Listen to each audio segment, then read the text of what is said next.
আপনারা জানেন যে খিদিরপুর বাজারে যে বিধ্বংসী অগ্নিকাণ্ডের ঘটনা ঘটে এবং এখনো পর্যন্ত কিন্তু সম্পূর্ণরূপে আগুন নেভানো যায়নি। এখনো পর্যন্ত পকেট ফায়ার রয়েছে। ঘটনাস্থলে ইতিমধ্যেই গিয়েছেন ফরেনসিক বিশেষজ্ঞরা, দোকান পরিষ্কারের চেষ্টা করছেন ব্যবসায়ীরা। অগ্নিকাণ্ডের আগে হঠাৎ লোডশেডিং, আশ্চর্যজনকভাবে হঠাৎ লোডশেডিং বাজারে। চাঞ্চল্যকর অভিযোগ এক প্রত্যক্ষদর্শীর, অর্থাৎ তিনি জানাচ্ছেন যে এর আগে কোনোদিনও এভাবে লোডশেডিং হয়নি এবং ঠিক সেই দিনই লোডশেডিং হলো এবং তারপরেই এই অগ্নিকাণ্ডের ঘটনা ঘটে। এবং এই বিষয়ে স্থানীয় বাসিন্দারা ঠিক কি বলছেন শোনাবো আপনাদের। আমরা এখানে উপরে শুয়ে থাকি, 1:15-তে আগুন লেগেছে। আমরা যে জিনিসপত্র সরাতে পারিনি, মানে সরাবো, ওই ধারের দোকান থেকে 4-5টা দোকান থেকে আগুনটা লেগেছে। 1 সেকেন্ডে মানে ছড়িয়ে পড়েছে, আসতে পারছে না। সিঁড়ি থেকে লাফবো, আমরা জানি আমাদের ফ্রিজ ছিল, বড় ফ্রিজ থেকে মানে শর্ট সার্কিট হতে পারে। গিয়ে দেখি না কোনো কিছুই হয়নি। যখন আগুনটা ধরে লোডশেডিং একবার হয়ে গেছিল, ফের আবার আগুনটা ধরে হয়ে গেছিল, ফের আবার না না হ্যাঁ হ্যাঁ সকালবেলা হলো না। কোনো যদি শর্ট সার্কিট হতো সকালে হতো, বিকেলে হতো, কখনো হয়নি। সে রাত 1:15-তে হয়েছে। সঙ্গে সঙ্গে আমরা ফায়ার ব্রিগেডকে ফোন করি। একটা ভদ্রমহিলা ধরলো, বলে যাচ্ছি বলে 2 ঘন্টার পর এলো একটা গাড়ি হাফ জল নিয়ে, সরু পাইপ নিয়ে। তারা দেখে শুনে পালিয়ে গেল। না, হাফ গাড়ি জল নিয়ে, হ্যাঁ, তা বলে জল নেই, দিয়ে তারা পালিয়ে গেল। দিয়ে এলো কিছুক্ষণ পর আবার এলো 4-5টা গাড়ি এলো, এদিকে ওদিক দিয়ে গাড়ি ঢুকানো। এখানে বড় বড় গাড়ির ট্যাঙ্কার ঢুকে, চালের গাড়ি ট্যাঙ্কার ঢুকে, বলছে আমরা এই গাড়ি ঢুকোতে পারছি না। লোডশেডিং হয়েছে, আগুন ধরে গেছে, তারপর ফের আবার এলো, ঝাটাক করে দেখলে বন্ধ হয়ে গেল, তারপরে আগুন জ্বলছে। অন্যদিকে আজ খিদিরপুরে গেলেন শুভেন্দু অধিকারী, বিরোধী দলনেতা শুভেন্দু অধিকারী। তিনি গিয়েছিলেন ঘটনাস্থলে। গতকাল অগ্নিস্থলে যান মুখ্যমন্ত্রী মমতা বন্দ্যোপাধ্যায়, আজ গেলেন বিরোধী দলনেতা। রাজ্য সরকারকে তীব্র আক্রমণ শুভেন্দু অধিকারী। শুভেন্দুর সঙ্গে ঘটনাস্থলে যান অর্জুন সিং। দিদি ববি সুজিতের অনুপ্রেরণায় আগুন, বললেন বিজেপি নেতা অর্জুন সিং।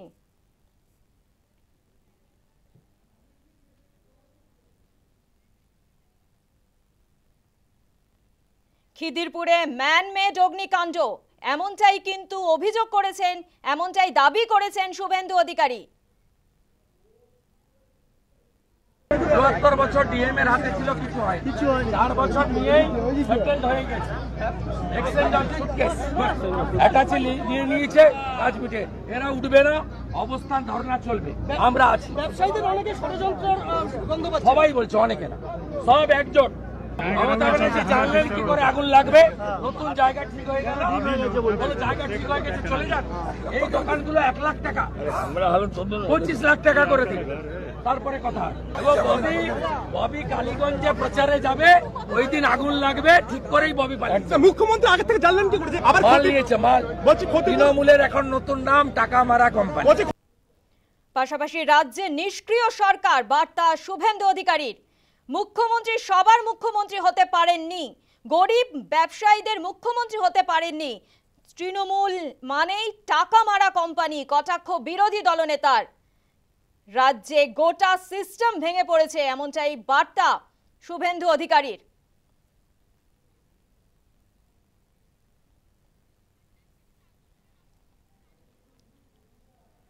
পাশাপাশি ঝান্ডা ছেড়ে দিয়ে আন্দোলনে নামুন, এমনটাই বার্তা দিয়েছেন বিরোধী দলনেতা। মুখ্যমন্ত্রী সবার মুখ্যমন্ত্রী হতে পারেননি। আমাদের মুখ্যমন্ত্রীর উপরে মানুষের আস্থা উঠে গেছে। তিনি ববি হাকিম, কালিম গ্রুপ, রিলায়েন্স, সুজিত বসুর মুখ্যমন্ত্রী। তিনি গরিব ব্যবসায়ীদের মুখ্যমন্ত্রী হতে পারেননি। জমি রক্ষার আন্দোলনে আমি ডক্টরেট। हम सब एक साथ आपका धरना अवस्थान में शामिल होने के लिए तैयार है। আগুন নেভাতে পারেননি, এখন পুলিশ আর দমকলকে বলছেন ঘরগুলো ভেঙে দাও। আরে গোটা এলাকা বেচে দিয়েছেন, আলিপুর সেন্ট্রাল জেল বেচে দিয়েছে। চিড়িয়াখানা বেচে দিয়েছে, বাকি আছে আপনাদের এই এলাকা। অলরেডি মাল নেওয়া হয়ে গেছে। টিএমসি মানে এখন তৃণমূল কংগ্রেস নয়, মামাটি মানুষ নয়, টাকা মারা কোম্পানি। জায়গা ঠিক হয়ে গেছে, চলে যাও। 1 লাখ দিলাম, আরে তোমাকে 1 লাখ দিচ্ছি, তুমি বাংলা ছেড়ে চলে যাও। এই র্যাকেট চলছে গোটা বাংলায়। কলকাতাতে ভালো ভালো জায়গায় আগুন লাগিয়ে দাও, তারপরে বেচে দাও প্রাইভেটাইজেশন। শপিং মল হবে, বিউটি পার্লার হবে, আর গরিবদেরকে তোলা হবে। আপনাদের মাথার উপরে বড় লোকরা থাকবে, আর তারা গঙ্গা দর্শন করবে। খেটে মরবে মজুর, খেজুর খাবে হুজুর। এখনো ধোঁয়া। এটা সরকার চলছে। লিগ্যাল সাপোর্ট, লিগ্যাল টিম আমি প্রোভাইড করব, আমরা প্রোভাইড করব। আমরা এখানে আপনাদেরকে তুলতে দেব না। অবশেষে খুলল স্নাতক স্তরের ভর্তির পোর্টাল। এই খবর নিয়ে ফিরছি একটা বিরতির পর। অবশেষে খুলল কলেজ বিশ্ববিদ্যালয়ে ভর্তির পোর্টাল। আজ থেকেই চালু হলো এই ভর্তির পোর্টাল। মেধা তালিকার ভিত্তিতে পছন্দের বিষয় জানালেন শিক্ষামন্ত্রী ব্রাত্য বসু। মেধা তালিকার ভিত্তিতেই মিলবে পছন্দের বিষয়। চ্যাটবোট বিনার মাধ্যমে সহায়তা পাবেন পড়ুয়ারা, এমনটাই কিন্তু জানিয়েছেন ব্রাত্য বসু। অনলাইনে পোর্টালের পড়ুয়াদের সহায়তার জন্য রয়েছে চ্যাটবোট, জানিয়েছেন শিক্ষামন্ত্রী। এবং এই বিষয়ে শিক্ষামন্ত্রী ব্রাত্য বসু ঠিক কি জানিয়েছেন শোনাবো আপনাদের। উচ্চশিক্ষা বিভাগের যে ইউটিউব চ্যানেল, তার অডিও ভিজুয়াল টিউটোরিয়াল এবং ফ্লায়ার আপলোড করা হয়েছে। অডিও ভিজুয়াল এভি এবং ফ্লায়ার লিংক আমাদের উচ্চশিক্ষা সংসদের ওয়েবসাইটে এবং বাংলার উচ্চশিক্ষা পোর্টালে দেওয়া হয়েছে। এবং বিদ্যালয় শিক্ষা বিভাগের মাধ্যমে স্কুলগুলিতে এবং উচ্চশিক্ষা প্রতিষ্ঠানগুলিতে বিভিন্ন ব্যানারে পাঠানো হচ্ছে। ভারতী বিশ্ববিদ্যালয়ের অন্তর্গত চারুকলা এবং পারফর্মিং আর্টস, কারুশিল্প, নৃত্য, সঙ্গীত কলেজ কোর্স যে প্রোগ্রামগুলি আছে, তারা এই ভর্তি প্রক্রিয়া গতবারের মতোই, আমি আবার বলি গতবারের মতোই তারা এবারও এই ভর্তি রয়েছে। স্বায়ত্তশাসিত কলেজ এবং সংখ্যালঘু কলেজগুলির ভর্তির নিয়ম আলাদা এবং তাদের একটি স্বয়ংভর, তারা আইন কলেজগুলির কোর্স প্রোগ্রামগুলি কেবলমাত্র মেধার ভিত্তিতে নেওয়া হয় না, সেখানেও আলাদা পরীক্ষা নেওয়া হয়। এইগুলি বাদে সমস্ত কলেজে পোর্টালের মাধ্যমে পশ্চিমবঙ্গে ভর্তি হওয়া যাবে।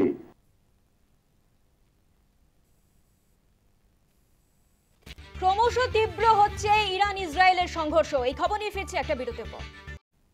ইরান ইসরায়েলের সংঘাত ক্রমশ যুদ্ধের দিকেই এগোচ্ছে। পঞ্চম দিনেও আক্রমণের তীব্রতা একটুও কমেনি।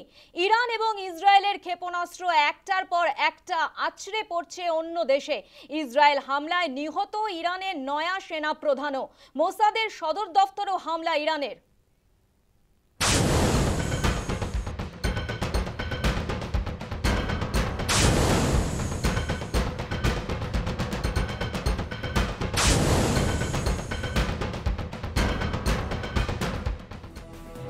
পঞ্চম দিনে ইরান ইসরায়েল সংঘাত আরো তীব্র। আক্রমণের ঝাঁজ বাড়াচ্ছে ইসরায়েল, পাল্টা আক্রমণ ইরানেরও। ইসরায়েলের আক্রমণে ইরানের নয়া সেনাপ্রধান আলী সাদমানিও নিহত হয়েছেন বলে খবর। মাত্র 4 দিন আগে সাদমানিকে নিযুক্ত করা হয়েছিল। সাদমানির মৃত্যু ইরানের কাছে বড় ধাক্কা বলেই মনে করা হচ্ছে। ইসরায়েলের হামলায় ইরানের অন্তত 2টি যুদ্ধবিমান ধ্বংস হয়েছে বলে খবর। পাল্টা হামলা চালিয়েছে ইরানও।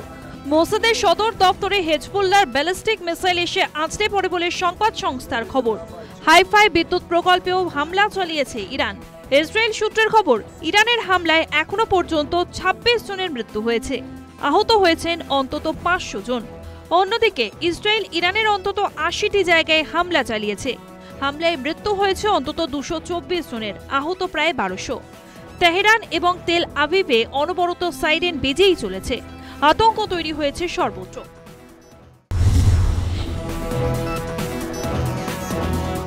তেহরানে থাকা ভারতীয় নাগরিকদের দেশ ছাড়ার পরামর্শ দিয়েছে ইরানের ভারতীয় দূতাবাস। ইরানে অন্তত 10,000 ভারতীয় নাগরিক রয়েছে বিভিন্ন কাজে। আকাশপথে ইরান ছাড়া সম্ভব নয়, তাই সড়ক পথে ভারতীয়দের ফিরিয়ে আনার চেষ্টা চলছে।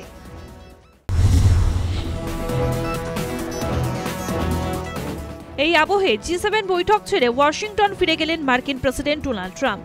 ইরান ইসরায়েল সংঘাতের পরিপ্রেক্ষিতে দ্রুত মার্কিন প্রেসিডেন্ট ওয়াশিংটন ফিরে গেলেন বলে খবর। মার্কিন আধিকারিকদের দ্রুত ইরানের সঙ্গে আলোচনায় বসার নির্দেশ দিয়েছেন বলে খবর সূত্রের। G7-এ উপস্থিত শীর্ষ নেতারা একটি যৌথ বিবৃতি জারি করেছে। বিবৃতিতে ইরানেরই নিন্দা করা হয়েছে। বলা হয়েছে, ইরান ওই এলাকার উত্তেজনা ছড়াচ্ছে। আমরা বরাবর স্পষ্ট করেছি, ইরানের কাছে কখনোই পারমাণবিক অস্ত্র থাকা উচিত নয়। ইসরায়েলের পাশে দাঁড়িয়ে বিবৃতিতে বলা হয়েছে, ইসরায়েলের আত্মরক্ষার অধিকার রয়েছে। ইরানের হাতে পারমাণবিক অস্ত্র থাকা উচিত নয় বলেছেন মার্কিন প্রেসিডেন্টও। They'd like to talk, but they should have done that before. I had 60 days, and they had 60 days, and on the 61st day, I said, we don't have a deal. They have to make a deal, and it's painful for both parties, but I'd say Iran is not winning this war, and they should talk, and they should talk immediately before it's too late. মার্কিন president ইরানের নাগরিকদের উদ্দেশ্যে হুঁশিয়ারি দিয়ে বলেছেন, অবিলম্বে Tehran ছাড়ুন। সমাজ মাধ্যমে এক পোস্টে এই হুঁশিয়ারি দিয়েছেন ট্রাম্প। সব মিলিয়ে যুদ্ধের পরিস্থিতি তৈরি হচ্ছে মধ্যপ্রাচ্যে। তার আজ ভারতেও এসে পড়বে আশঙ্কায় সাধারণ মানুষ। News time. ফের যান্ত্রিক ত্রুটি এয়ার ইন্ডিয়া বিমানে, ফের যান্ত্রিক ত্রুটি এয়ার ইন্ডিয়া বিমানে। এবার যান্ত্রিক ত্রুটির কবলে পড়ল এয়ার ইন্ডিয়ার AI-180 বিমানটি। ফের যান্ত্রিক ত্রুটি এয়ার ইন্ডিয়া বিমানে। যান্ত্রিক ত্রুটির কবলে এয়ার ইন্ডিয়ার AI-180 সান ফ্রান্সিসকো থেকে মুম্বাইগামী বিমানের ত্রুটি। রাত 12টা 45 মিনিটে কলকাতায় অবতরণ। বিমানের বাদিকের ইঞ্জিনের প্রযুক্তিগত ত্রুটি। রাত 2টোয় মুম্বাইয়ের উদ্দেশ্যে রওনা হওয়ার কথা ছিল, পরে যাত্রীদের নামিয়ে তড়িঘড়ি মেরামতি। এই বিষয়ে আতঙ্কিত যাত্রীরা ঠিক কি জানাচ্ছেন শোনাবো আপনাদের।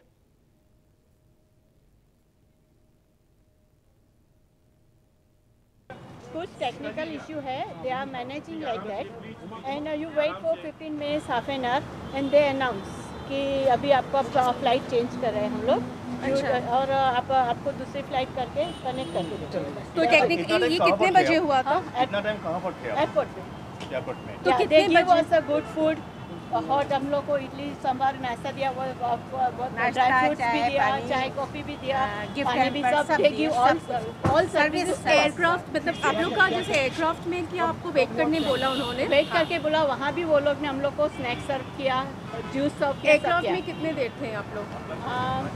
हम 3 घंटे, ऑलमोस्ट 1.5 आवर एयरक्राफ्ट में थे आप लोग। उसके बाद उसमें There was a technical snag, and then we were all waiting in the flight. We got down, and we were being made to wait in the airport for a long time without much information. So we had everybody were like in one group and trying to figure out what was going on. But towards the end, they gave us like our boarding tickets, and they have arranged for a nice hotel. There was no panic, but they were helping us. They were giving us food and all that. There was no problem with that. And then it just took some time for them to allocate new tickets and all that. How long you were inside the aircraft? Maybe 5-6 hours. So they have given us new tickets. They have given us accommodation. So then we'll take a quick accommodation, and then we'll board our flights. আর এর পাশাপাশি আহমেদাবাদে ফের বিমান বিভ্রাট। Air ইন্ডিয়ার বিমানে বিভ্রাট। Take অফের আগে যান্ত্রিক ত্রুটি।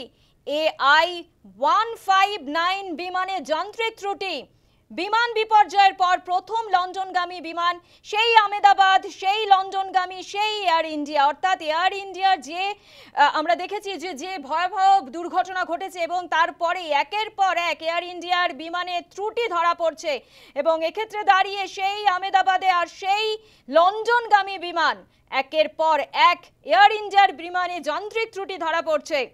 কখনো মাঝ আকাশ থেকে ফিরছে বিমান, কখনো আবার নামার সময় বিমানের চাকায় ধরে গিয়েছে আগুন। একাধিক যান্ত্রিক ত্রুটি কিন্তু এয়ার ইন্ডিয়ার বিমানে। এক্ষেত্রে দাঁড়িয়ে আহমেদাবাদে ফের বিভ্রাট এয়ার ইন্ডিয়ার বিমানে। AI-159 বিমানে যান্ত্রিক ত্রুটি। বিমান বিপর্যয়ের পর প্রথম লন্ডনগামী বিমান, এবং সেই বিমানেও যান্ত্রিক ত্রুটি। বিমান ওড়ার আগে বারবার চেকিং, তাতেই ধরা পড়ে যান্ত্রিক ত্রুটি। বাতিল করা হলো এয়ার ইন্ডিয়ার AI-159 বিমান। আর এই বিষয়ে যাত্রীরা ঠিক কি জানাচ্ছেন শোনাবো আপনাদের।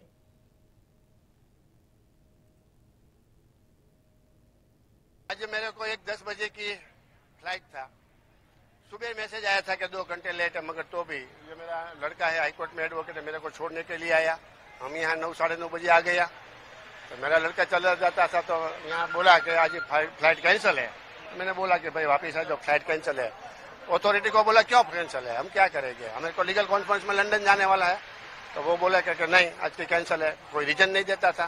मगर मैंने तो अथॉरिटी को मिलकर बोला कि हम आपको नोटिस देते हैं, कोई रीजन तो चाहिए ना। आज मेरे फादर ये 1:10 वाली लंदन गेटविक की जो डायरेक्ट फ्लाइट है उसमें ट्रैवल कर रहे थे, इसलिए मैं उनको छोड़ने के लिए एयरपोर्ट आया था। बट जैसे ही छोड़ के मैं बाहर जा रहा था, तुरंत मेरे फादर का जेस्चर से मैसेज आया कि आज का फ्लाइट कैंसिल हो चुका है, इसलिए मुझे वापस आना पड़ा। वापस आके हम लोगों ने यहाँ जो एयर इंडिया एयरलाइंस का जो हेल्प डेस्क है वहाँ पर इंक्वायरी की, तो उन लोगों ने बताया कि आज का फ्लाइट अनएक्सपेक्टेडली कैंसिल हो चुका है। बट जैसे अदर पैसेंजर्स भी जो अल्टरनेट अरेंजमेंट्स कर रहे हैं, वैसे भी we are also left out with making no other arrangements. और जब रीजन पूछा गया तो उन लोगों ने 2-3 लोग यहाँ पर आंसर देने के लिए उन लोगों ने बताया कि कोई टेक्निकल इश्यू या फिर वेदर और या फिर फ्लाइट लेट आने की वजह से। आज का जो फ्लाइट है वो दिल्ली से आने वाला था, तो लेट आने की वजह से आज का फ्लाइट जो लंदन में है वो रात को लैंड नहीं हो सकता, क्योंकि लंदन का ऐसा कोई रूल है कि रात को कोई फ्लाइट वहां से मतलब लैंड नहीं कर सकता। পাশাপাশি আপনাদের জানাবো যে ইন্ডিগোর বিমানে বোমাতঙ্ক, কোচি থেকে দিল্লিগামী বিমান বোমাতঙ্কের জেরে এমার্জেন্সি ল্যান্ডিং, নাগপুরে এমার্জেন্সি ল্যান্ডিং বিমানের, তবে নিরাপদেই আছেন সব যাত্রীরা। একের পর এক দেখছি আমরা যান্ত্রিক ত্রুটি বিমানে, আবার অন্যদিকে নাগপুরে ইন্ডিগোর বিমানে বোমাতঙ্ক, কোচি থেকে দিল্লি যাচ্ছিল বিমানটি, বোমাতঙ্কের জেরেই এমার্জেন্সি ল্যান্ডিং করা হয় এবং নাগপুরে এমার্জেন্সি ল্যান্ডিং করা হয়। নিরাপদেই আছে তবে সব যাত্রীরা।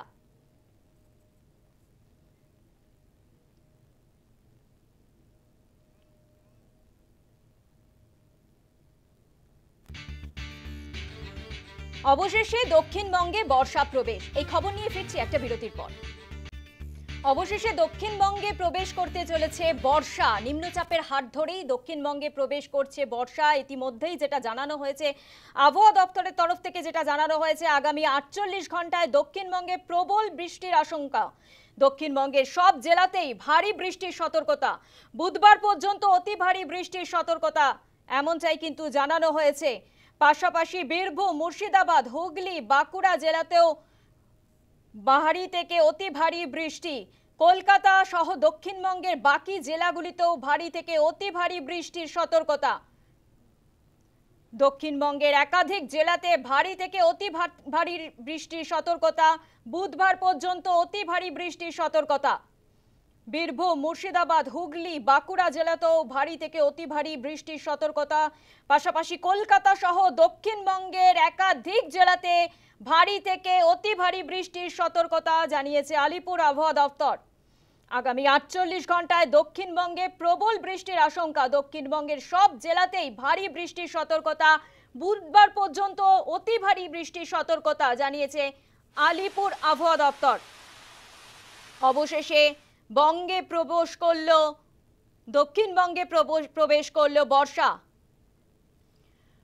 এই বিষয়ে আরো বিস্তারিত জেনে নেব, সরাসরি রয়েছে আমাদের প্রতিনিধি মৌমিতা মিত্র। মৌমিতা, একেবারে আমরা যে সময়ের জন্য অপেক্ষা করছিলাম দক্ষিণবঙ্গে কবে বর্ষা ঢুকবে, কারণ যে দাবদাহ চলছে এবং সেক্ষেত্রে দাঁড়িয়ে বলা যেতে পারে একটা খুশির খবর, অবশেষে দক্ষিণবঙ্গে বর্ষা প্রবেশ করলো। আর কি কি জানানো হচ্ছে? একেবারেই তাই, দেখো দক্ষিণবঙ্গে বর্ষা মঙ্গল, কলকাতায় প্রবেশ করে গিয়েছে বর্ষা এবং এতদিন পর্যন্ত মৌসুমি বায়ু যেটা থমকে ছিল সেটা কিন্তু অবশেষে নিম্নচাপের হাত ধরে দক্ষিণবঙ্গে প্রবেশ করে গিয়েছে। 29শে মে উত্তরবঙ্গে প্রবেশ করেছিল বর্ষা, তারপর থেকে মনসুন ব্রেক চলছিল। অবশেষে দক্ষিণ পশ্চিম মৌসুমি বায়ু বালুরঘাট অতিক্রম করে কিন্তু সম্পূর্ণ পশ্চিমবঙ্গে প্রবেশ করে গিয়েছে। তার সঙ্গে সঙ্গে ওড়িশার বেশিরভাগ অংশ এবং বিহার এবং ঝাড়খণ্ডের কিছু অংশেও প্রবেশ করে গিয়েছে এবং ইতিমধ্যেই যার জেরে ভারী থেকে অতি ভারী বৃষ্টির সতর্কতার কথা বলা হচ্ছে আলিপুর আবহাওয়া দপ্তরের তরফ থেকে। ইতিমধ্যে বৃহস্পতিবার পর্যন্ত মৎস্যজীবীদের জন্য একটা সতর্কতা জারি করা হয়েছে। আজ এবং আগামীকাল ওড়িশা এবং পশ্চিমবঙ্গ উপকূলে মৎস্যজীবীদের সমুদ্র যেতে নিষেধাজ্ঞা, তার কারণ ঘন্টায় 60 থেকে 65 কিলোমিটার গতিবেগে দমকা ঝোড়ো হাওয়া প্রবাহিত হতে পারে এবং চলতি সপ্তাহে অর্থাৎ যেহেতু বর্ষা প্রবেশ করে গিয়েছে দক্ষিণবঙ্গের জেলাগুলিতে কিন্তু ভারী থেকে অতি ভারী বৃষ্টির পূর্বাভাস রয়েছে। মূলত যে জেলাগুলিতে পূর্বাভাসের কথা বলা হচ্ছে তোমাকে বলবো যে একই সঙ্গে পূর্ব এবং পশ্চিম বর্ধমান, বীরভূম, মুর্শিদাবাদ এবং তার পাশাপাশি হুগলি এবং বাঁকুড়া জেলায় অতি ভারী বৃষ্টির কথা বলা হয়েছে এবং তার সঙ্গে কলকাতা সহ দক্ষিণবঙ্গের বাকি জেলাগুলিতেও কিন্তু ভারী বৃষ্টির সম্ভাবনা রয়েছে। প্রায় 200 মিলিমিটারের কাছাকাছি বৃষ্টি হতে পারে দক্ষিণবঙ্গের এই জেলাগুলিতে, যে কারণে হলুদ সতর্কতা জারি করা হয়েছে। এবং খুব স্বাভাবিকভাবেই উত্তরবঙ্গে এতদিন ধরে যেভাবে প্রবল বৃষ্টিপাত চলছিল সেই নিম্নচাপের কারণে এবং উত্তর পশ্চিম বঙ্গোপসাগরে যে নিম্নচাপ সৃষ্টি হয়েছে, যেটা ইতিমধ্যেই যে ঘূর্ণাবর্ত ইতিমধ্যে নিম্নচাপে পরিণত হয়েছে, তার জেরে দক্ষিণবঙ্গে এবার থেকে কিন্তু ভারী বর্ষণের একটা আশঙ্কা এবং যার জেরে বেশিরভাগ জেলাতে, দক্ষিণবঙ্গের বেশিরভাগ জেলাতেই সেই বৃষ্টিপাতের সতর্কতা জারি করা হলো। বৃহস্পতিবারও ভারী বৃষ্টির সতর্কতা থাকছে মূলত পশ্চিম বর্ধমান, বীরভূম, মুর্শিদাবাদ এবং তার সঙ্গে সঙ্গে ঝাড়গ্রাম, বাঁকুড়া, পুরুলিয়া, পূর্ব ও পশ্চিম মেদিনীপুর সেই জেলাগুলোতে ভারী থেকে অতি ভারী বৃষ্টির সতর্কতা থাকছে। এবং অবশ্যই এই বিষয়টা বলার যে এতদিন ধরে দক্ষিণবঙ্গবাসী তারা কিন্তু বর্ষা কবে প্রবেশ করবে সেটার জন্য অপেক্ষা করছিলেন। অবশেষে প্রায় সমগ্র পশ্চিমবঙ্গেই মৌসুমি বায়ু সেটা কিন্তু প্রবেশ করে গিয়েছে এবং যার জেরে উত্তরবঙ্গে যেরকম এতদিন ধরে প্রবল বৃষ্টিপাত হচ্ছিল, দক্ষিণবঙ্গেও বেশিরভাগ জেলাতেই ভারী থেকে অতি ভারী বৃষ্টি শুরু হয়ে যাচ্ছে। কলকাতা শহরেও আজকে আমরা দেখেছি সকাল থেকে কয়েক পশলা বৃষ্টিপাত ইতিমধ্যেই হয়ে গিয়েছে। যে পশ্চিমাঞ্চলের জেলাগুলি রয়েছে সেখানেও আজকে সকাল থেকে বৃষ্টিপাত লক্ষ্য করা গিয়েছিল। অর্থাৎ বলা যেতে পারে চলতি সপ্তাহে ভারী থেকে অতি ভারী বৃষ্টি চলবে দক্ষিণবঙ্গের জেলায় এবং যে কারণে মৎস্যজীবীদের জন্য একটা সতর্কতা দেওয়া হয়েছে আগামী বৃহস্পতিবার পর্যন্ত। ধন্যবাদ মৌমিতা।